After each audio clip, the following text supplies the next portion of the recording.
ഇന്ന് ഞാൻ തയ്യാറാക്കുന്നത് ബീഫ് പുലാവാണ്. അതിന് വേണ്ടി 1/2 കിലോ ബീഫ് കഴുകി വൃത്തിയാക്കി കുക്കറിലേക്ക് ഇട്ട് കൊടുത്തിട്ടുണ്ട്. ഇതിലേക്ക് സബോള, വെളുത്തുള്ളി, പച്ചമുളക്, ഇഞ്ചി, മുഴുവൻ മല്ലി, സ്പൈസസ്, വലിയ ജീരകം ഇതെല്ലാം ഇട്ട് കൊടുത്തൊന്ന് വേവിച്ചെടുക്കാം. പാത്രത്തിന് ഉപ്പ്, ഒരു 1.5 കപ്പ് വെള്ളം ചേർത്തൊന്ന് വേവിച്ചെടുക്കാം. ഇനി ഇതൊന്ന് വെന്ത് വരട്ടെ. ഇനി വേറെ പാനിലേക്ക് 1/2 കപ്പ് സൺഫ്ലവർ ഓയിൽ ഒഴിച്ച് കൊടുത്തിട്ടുണ്ട്. ഇതിലേക്ക് നമുക്ക് 2 വലിയ സബോള കനം കുറച്ച് കട്ട് ചെയ്തതാണ്. ഇതൊന്ന് പൊരിച്ച് കോരിയെടുക്കാം. ഞാൻ 2 ബാച്ചായിട്ടാണ് പൊരിച്ച് കോരുന്നത്. ഇനി നമുക്ക് സെയിം പാനിലേക്ക് ഈ സംഭവങ്ങളൊക്കെ ഒന്നിട്ട് പൊട്ടിച്ചെടുക്കണം. ചെറിയ ജീരകം, സ്പൈസസ്, വെളുത്തുള്ളി ചെറുതായി ഒന്ന് ചതച്ചത്, 3 പച്ചമുളക്.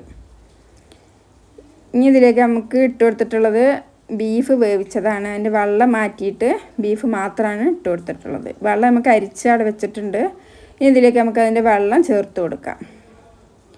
ഞാൻ 2 കപ്പ് സെല്ല ബസ്മതി അരിയാണ് എടുക്കുന്നത്. അതിന് നമുക്ക് 4 കപ്പ് വെള്ളം വേണം. ഇതിലേക്ക് ഞാൻ പൊരിച്ച് വെച്ച ഉള്ളിയുടെ ഒരു പകുതി ഇട്ട് കൊടുത്തിട്ടുണ്ട്.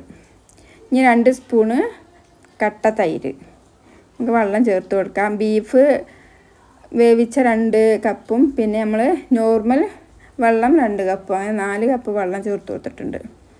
നമുക്ക് അരി കഴുകി ഞാൻ ഒരു 1/2 മണിക്കൂർ വെള്ളത്തിലിട്ട് സോക്ക് ചെയ്ത് വെച്ചതാണ്. ഊറ്റി നമുക്ക് ഇത് ഇട്ട് കൊടുത്തിട്ടുണ്ട്. ഒരു മുറി നാരങ്ങി പിഴിഞ്ഞ് വെച്ച് കൊടുക്കാം.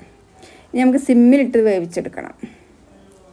ഇനി നമുക്ക് ഇതിൻ്റെ പൊരിച്ച ഉള്ളിയുടെ ബാക്കിയും ചേർത്ത് 1 സ്പൂൺ നെയ്യും ചേർത്ത് നമുക്ക് ഒന്നും കൂടി മൂടി വെച്ച് ചെറിയ തീയിലിട്ടൊന്ന് വേവിച്ചെടുക്കാം.